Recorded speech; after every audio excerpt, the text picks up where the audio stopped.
Queridas e queridos do Paz e Bem, estamos hoje aqui nesta terça-feira, dia 16 de julho de 2024, com o programa Paisagens de número 52.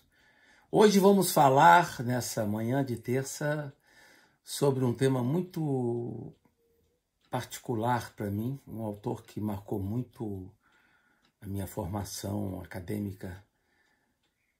O tema que eu escolhi foi O Aroma Dialogal de Raimundo Lúlio, grande pensador catalão, que nasceu por volta de 1232 e morreu no ano de 1316. Raimundo Lúlio foi um grande missionário cristão e homem de diálogo. Eu escolhi trabalhar com ele na minha vida acadêmica por causa justamente desta sua paixão pelo diálogo. É impressionante captar a força de sua presença dialogal num tempo especial que depois ganhou toques de muita intolerância religiosa. Ele nasceu na ilha de Maiorca e viveu numa sociedade onde davam-se bem judeus, cristãos e árabes. E por isso mesmo, desde a sua infância, aprendeu a respeitar e a ser amigo de pessoas com ideias diferentes das que ele professava. Ele foi um inimigo acérrimo da violência, que sempre convencer pela razão em vez de vencer pelas armas. Maiorca tinha sido conquistada aos árabes no ano de 1229 pelo rei Jaime I. O reino de Maiorca passou então a integrar os territórios das Ilhas Baleares, no Languedoc, na Espanha. Lúlio nasceu 3 anos depois da conquista da ilha pelo exército de Jaime I. Passou sua juventude em convívio diário com muçulmanos e judeus. Os habitantes da ilha, na ocasião, eram cerca de 50 mil pessoas, sendo 40% delas muçulmanas. Os judeus eram minoria, cerca de pouco mais de 3 mil pessoas. E era interessante que, depois que os cristãos retomaram Maiorca, foi permitido aos muçulmanos praticar a privacidade da sua religião, em privacidade, apesar de uma disposição pontifícia de 1233, voltada para a conversão dos mouros. O grande pensador catalão Raimundo Lúlio passou por 4 fases importantes na sua vida. A fase da conversão, entre os anos 1232 e 1263, quando ele converte ao cristianismo. A parte da formação, 1263 a 1274. A fase da contemplação, 1274 a 1283, e finalmente a fase de pregação, 1283 a 1316. Com relação à primeira fase, né, da conversão, alguns elementos que eu queria levantar rapidamente, sobretudo aqui, dizer que ele, antes de se tornar missionário, ele se casou em 1257, inclusive teve 2 filhos, e depois se separa por volta de 1275, 1276. Sua formação vai ser na cidade de Maiorca e também na abadia cisterciense da cidade real. Vai estudar árabe com um escravo muçulmano que depois se suicida. Na fase da contemplação, nós teremos, é uma fase importante, que nós teremos alguns escritos, sobretudo o livro do Amigo e do Amado foi escrito nessa época, como também um livro muito bonito, que é este aqui, né? Livro publicado aqui em português. O livro do Gentio e dos Três Sábios, que foi escrito entre os anos 1274 e 1276. Né? E por volta de 1277, ele escreve o livro do Amigo e do Amado. Né? Então, esses dois livros encontram-se nessa fase contemplativa de Raimundo Lúlio. No prólogo deste livro, dos Gentios, só falar uma palavrinha, porque não é esse livro que eu quero me dedicar aqui, né? Esse livro apresenta, então, no prólogo, um gentio, um pagão, que era um profundo filósofo, mas que, desconhecendo a existência de Deus e da ressurreição, entra em profunda depressão todas as vezes que lembra que um dia haverá de morrer e voltar ao nada. É quando então ele se adentra numa floresta e encontra três sábios, um judeu, um cristão e um muçulmano, que dialogam com ele no caminho sobre temas da fé e temas relacionados às características das três religiões abraâmicas: a judia, a cristã e a muçulmana. E aqui eu quero ler para vocês, neste livro, as palavras de um sábio, um dos três sábios, que disse ao gentio: "Ah, que grande bem-aventurança seria se através destas árvores todos os homens que existem pudessem estar debaixo de uma mesma lei e de uma só crença. Que não houvesse nem rancor, nem má vontade neles. Enquanto hoje se odeiam uns aos outros pela diversidade e pela contrariedade de crenças e de seitas. E que assim, como há um só Deus, Pai, Criador e Senhor de tudo quanto existe, assim também todos os povos existentes se unissem para ser um povo só no caminho da salvação, e todos juntos tivessem uma só fé, uma só lei, e dessem louvor e glória a nosso Senhor Deus." Né? Então é curioso que ao final da conversa do gentio com os três sábios, o gentio se converte, é tomado por uma grande devoção para louvar o nome de Deus. E aqui eu queria ler para vocês uma passagem sobre esta conversão do gentio.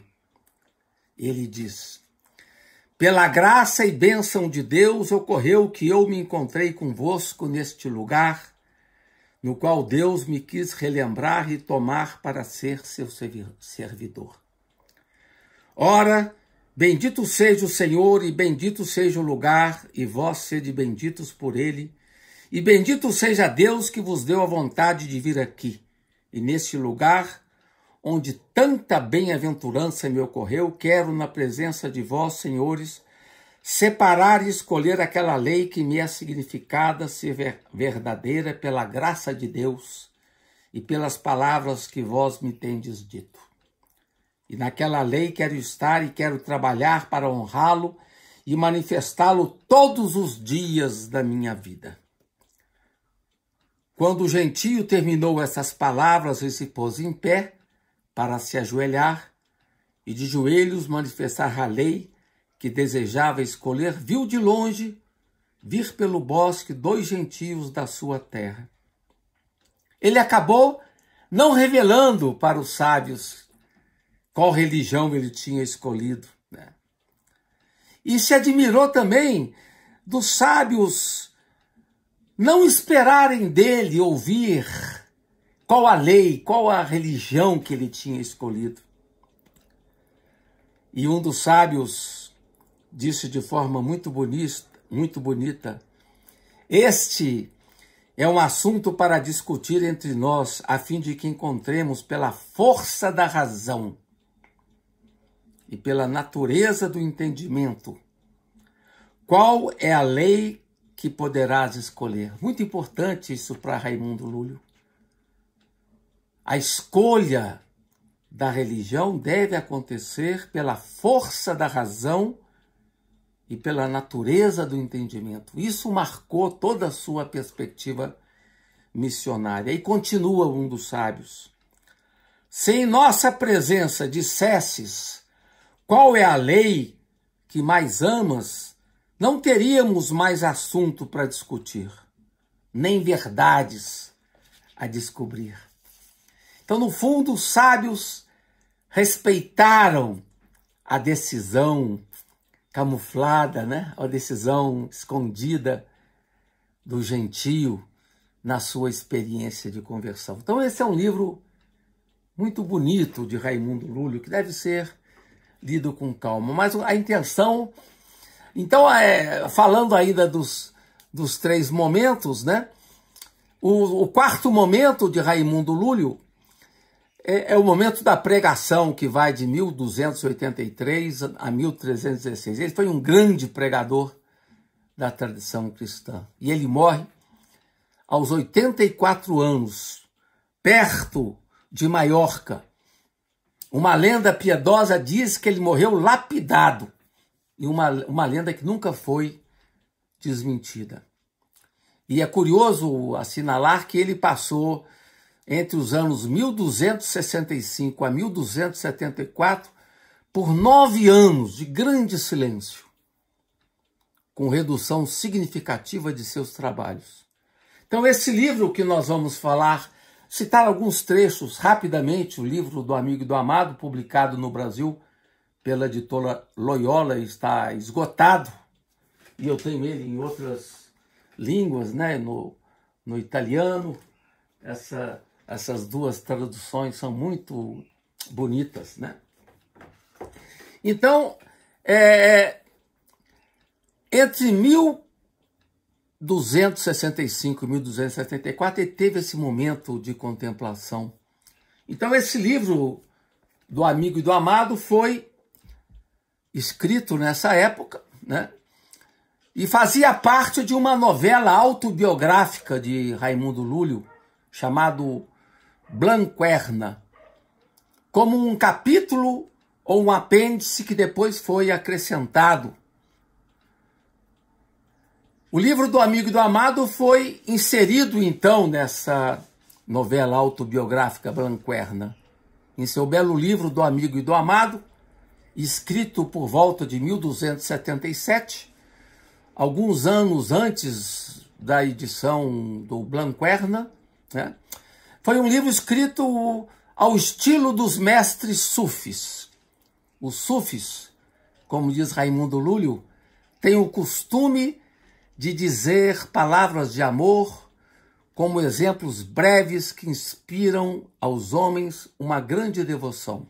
É provável que Raimundo Lúlio tenha participado do clima do influxo sufi naquele tempo.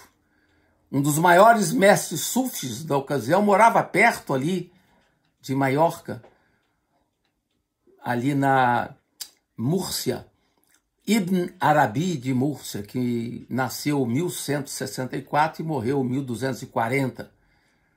Vivia, então, geograficamente perto de Lúlio, nos últimos decênios de dominação muçulmana na ilha de Maiorca. Então, no livro do Amigo e do Amado, nós temos 365 meditações curtas, ao estilo sufi, né? só para mostrar uma para vocês, né? São essas sempre numeradas meditações, 365, uma para cada dia do ano. Então vou citar algumas aqui para vocês. A primeira, número 26. Cantava o pássaro no vergel do amado, e veio o amigo e disse ao pássaro: se não nos compreendemos pela linguagem, compreendamo-nos pelo amor, pois teu canto revela aos meus olhos, meu amado. O segundo trecho que eu escolhi para vocês é de número 46. Sozinho estava o amigo à sombra de uma bela árvore. Passaram uns homens por aquele lugar e lhe perguntaram por que estava só. E o amigo esclareceu que sozinho ficou quando os viu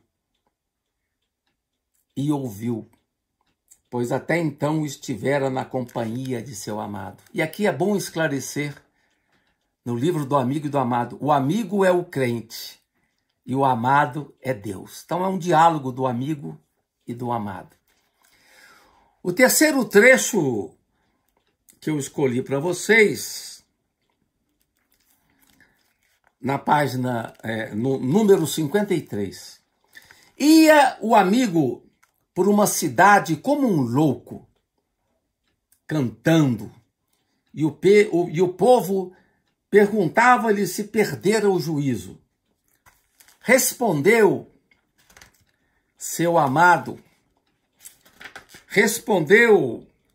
que seu amado havia lhe arrebatado a vontade e que ele lhe entregara a inteligência. Portanto, restava-lhe apenas a memória, com a qual se lembrava do seu amado. No número 55, elevou-se o coração do amigo até as alturas do amado, para escapar das dificuldades de amar que se encontram no abismo deste mundo. Quando chegou ao amado, com doçura e prazer contemplou-o. Mas o amado o fez descer de novo a este mundo para que o contemplasse entre penas e tribulações. Muito bonito esse trecho, né? Você sobe para contemplar o amado e o amado manda você descer para o templo, porque é no tempo, entre tribulações, que você deve viver a experiência contemplativa. Agora uma outra citação, número 122. Iluminou o amor a nuvem que se intrometeu entre o amigo e o amado, e tornou-a assim clara e resplandecente como a lua no meio da noite, como a estrela na aurora, o sol no dia e a inteligência na vontade. E através daquela nuvem resplandecente, falaram-se amigo e amado. Agora uma outra passagem, número 159. Nos segredos do amigo se revelam os segredos do amado, e nos segredos do amado se revelam os do amigo. Trata-se de saber qual dos dois segredos é a maior ocasião de revelação. Mais um trecho, aqui na número 172. Dizia o amigo: se quereis fogo, vinde ao meu coração e acendei nele as vossas lâmpadas. E se quereis água, vinde às nascentes dos meus olhos cheios de lágrimas E se quereis pensamentos de amor, vinde a tomá-los na minha meditação. Agora outro, 217. O amigo encontrou o amado e viu-o muito nobre e poderoso, digno de toda honra, e disse que muito se admirava de que tão poucos o amassem, o conhecessem e o honrassem conforme merecia a sua dignidade. E o amado disse-lhe que ficou decepcionado com o homem que criara precisamente para que o amasse, conhecesse e honrasse. Lamentou-se de que entre 1000 homens, apenas 100 o temiam ou amavam. Que dos 100, 90 o temiam pelo castigo e 10 o amavam esperando receber glória, e que ninguém o amava por sua bondade e nobreza. Quando o amigo ouviu essas palavras, chorou fortemente pelo desacato de seu amado e disse: Amado, tu que tanto deste ao homem e tanto o honraste, por que o homem te esqueceu tanto? Agora, os números 258 e 259. À direita do amor reside o amado, e à esquerda o amigo. Por isso, sem passar pelo amor, não se pode alcançar o amado. E a 259. O amado está de permeio entre o amigo e o amor. Por isso, o amigo não pode atingir o amor sem atravessar com pensamentos e desejos o amado. Esse é um pensamento que eu usei muito nas minhas reflexões, né? Quer dizer, se você não pode passar pelo amor sem alcançar o amado, e não pode atingir o amado, né? Não pode atingir o amor sem ter sido penetrado antes pelo amado. Bom, por fim, a última reflexão, número 311. Jamais foi verdadeiro o que em meu amado não foi, e é falso o que em meu amado não é. E falso será o que em meu amado não será. Por isso, necessário é que seja verdade tudo o que será e foi e é, se meu amado lá se encontra. E falso é o que é verdadeiro se meu amado lá está ausente, sem que haja nisso contradição. Outra linda reflexão que fala que falso, o verdadeiro pode ser falso quando o amado não habita ali. Com isso, amigos queridos e amigas, terminamos mais esse nosso programa Paisagens, com muita alegria. Retornamos na semana que vem. Muito obrigado a todos que estão me ouvindo e que vão me ouvir. E até a próxima semana. Paz e bem.